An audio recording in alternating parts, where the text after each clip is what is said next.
बेटियां मायके कुछ लेने नहीं बल्कि रिश्ते को समेट कर प्यार बांटने आती है।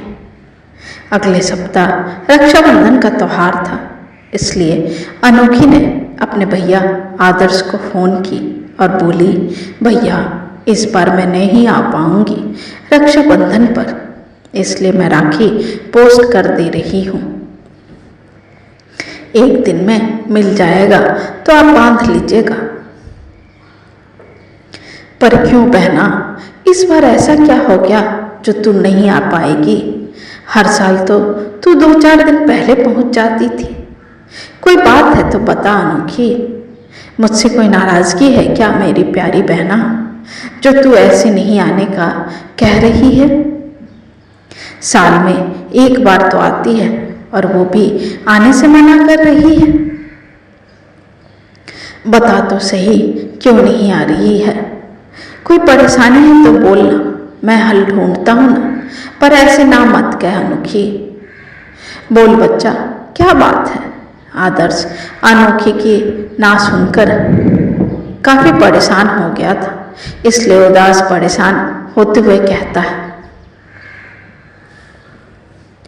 नहीं भैया ऐसी कोई बात नहीं है, कोई परेशानी नहीं और ना ही आपसे कोई नाराजगी है। आपसे तो मैं जीते जी भी कभी नाराज ना हुई। मुझे आवाज में अनोखी कहती है, तो फिर क्या बात है अनोखी, बता ना, मैं कितनी बेसब्री से तेरा इंतजार करता हूँ इस दिन का, और तू बोल रही है कि मैं नहीं आऊंगी। आज तक कभी ऐसा हुआ है कि मैं बिना तेरे हाथों से राखी बांधे घर से बाहर निकल जाऊं? तुझे पता है ना अनोखी, फिर क्यों तू आने से मना कर रही है? मेरे परवरिश में कोई कमी रह गई क्या मेरी प्यारी बहना?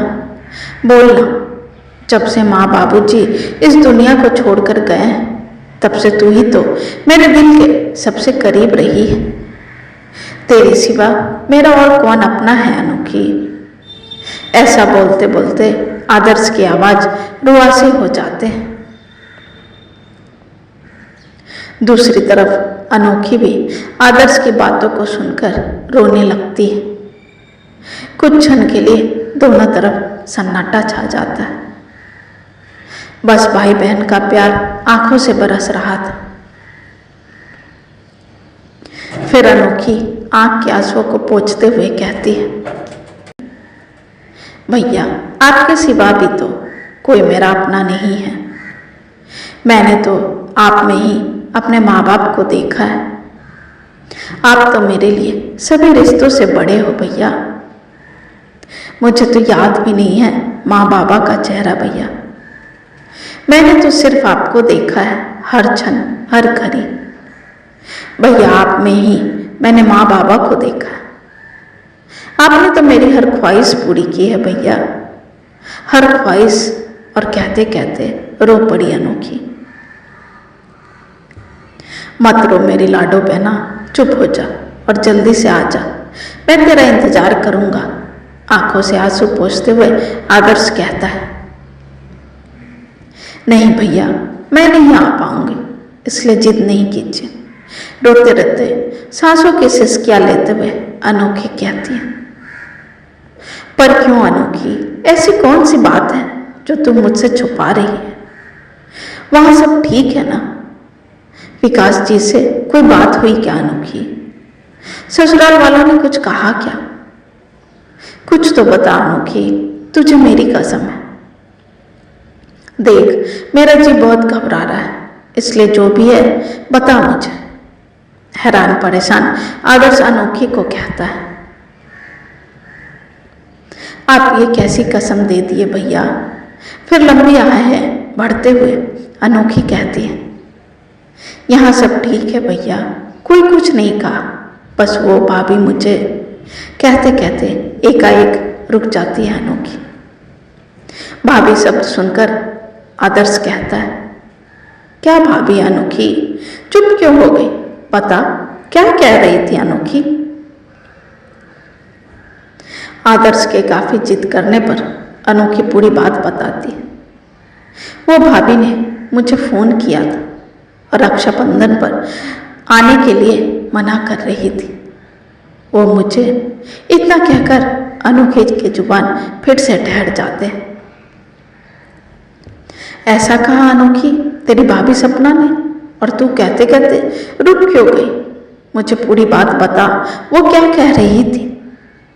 वो होती कौन है तुझे मना करने वाली अनोखी? और क्या क्या कह रही थी वो?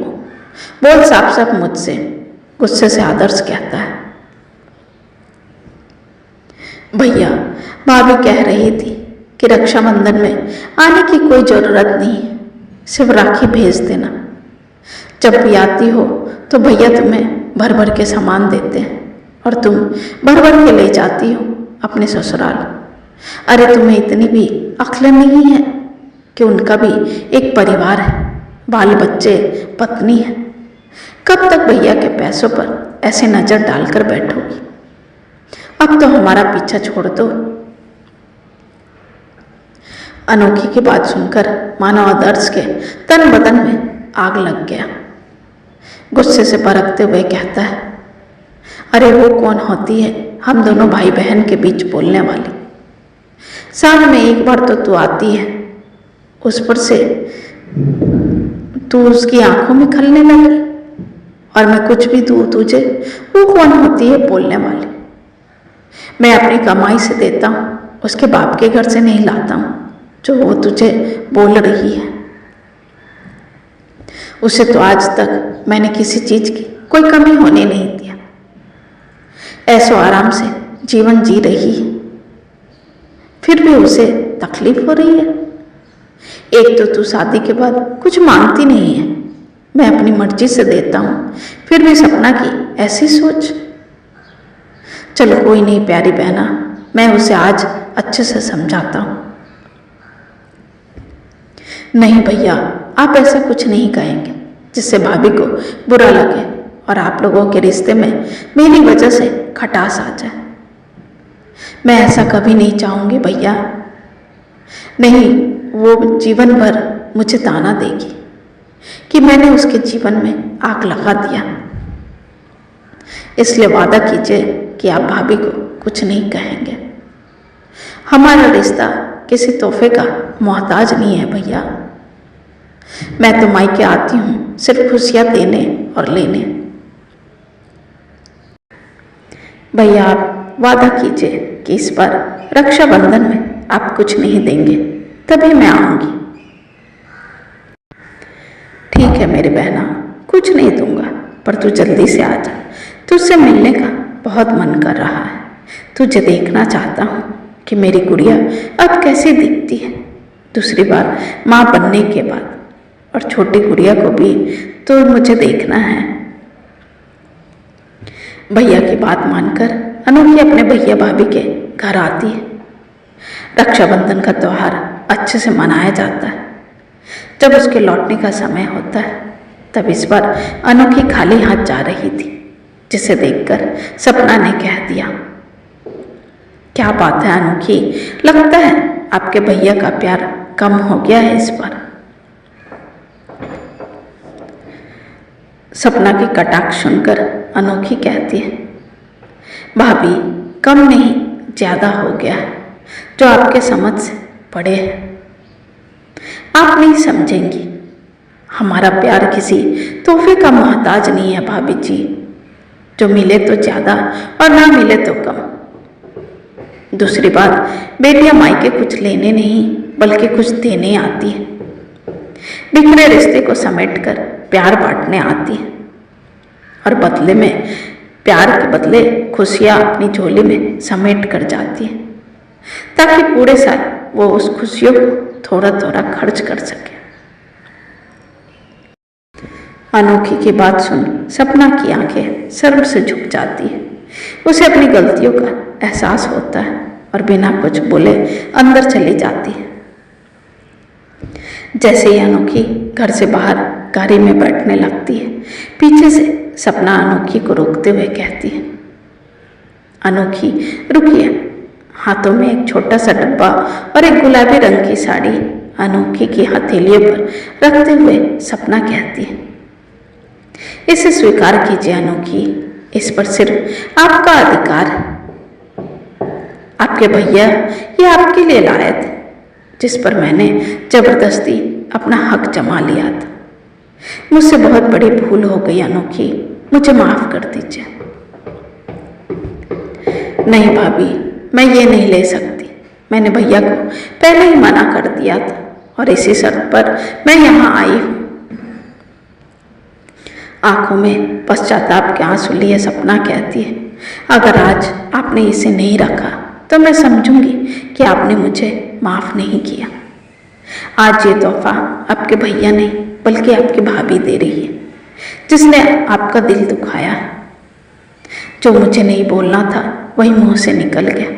और फिर सपना अनोखी के सामने हाथ जोड़ने लगती है। तभी अनोखी सपना का हाथ पकड़ लेती है और कहती है, नहीं भाभी, आप ऐसे मेरे सामने हाथ मत जोड़िए। ये हाथ तो आशीष और प्यार देने के लिए। मैं तो हमेशा यही दुआ करूंगी कि मेरा मायका हमेशा प्यार से बना रहे और खुशियां ही खुशियां बरसती रहे, ताकि मैं यहाँ से अपने दामन में खुशियां बटोर कर ले जा सकूं। भाभी, एक ननद की यही ख्वाहिश रहती है, बस इसके अलावा वो कुछ और नहीं चाहती है अपने मायके से। तभी आदर्श सपना को कहता है, क्या बात है सपना, आज सूरज पश्चिम से कैसे उगाया? आखिर ये बदलाव कैसे आ गया सपना, वो भी रातों रात? कल तक तो मेरी बहन को यहाँ आने से रोक रही थी और अब ये नया रूप कैसे?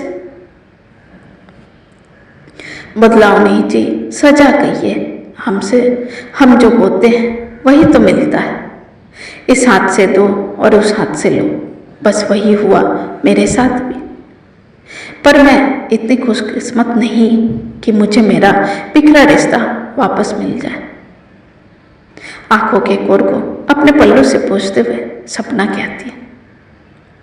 दरअसल सपना की भाभी ठीक वैसे ही फोन की जैसा सपना अपनी ननद अनोखी को की थी। उसने भी वही कहा जो सपना ने अनोखी से कहा। इसलिए सपना को अपनी गलती का एहसास हो गया और वो समय रहते अपने रिश्ते को फिर से समेट ली। अपने दिल पे लगे दर्द को समझकर ही उसे अनोखी के दर्द का एहसास हुआ, वरना तो वो कभी भाई बहन के पवित्र बंधन को समझ ही नहीं पाती और रक्षाबंधन के पवित्र त्योहार को धूमिल कर देती। बस यही सोचकर सपना हंसते हंसते अपनी ननद अनोखी को विदा करती है और हर साल ऐसे ही आने का वादा लेती है। प्रिय दोस्तों, रक्षाबंधन एक पवित्र बंधन है। इसे पैसों से जोड़कर इसके महत्व को कम न करें। बेटियां मायके खुशियां बटोरने आती हैं, धन दौलत नहीं। इसलिए अपनी नंदों का सम्मान करें, उन्हें प्यार से अपने घर आने का निमंत्रण दें, ताकि माँ के नहीं रहने पर भी उसका मायका हमेशा बना रहे।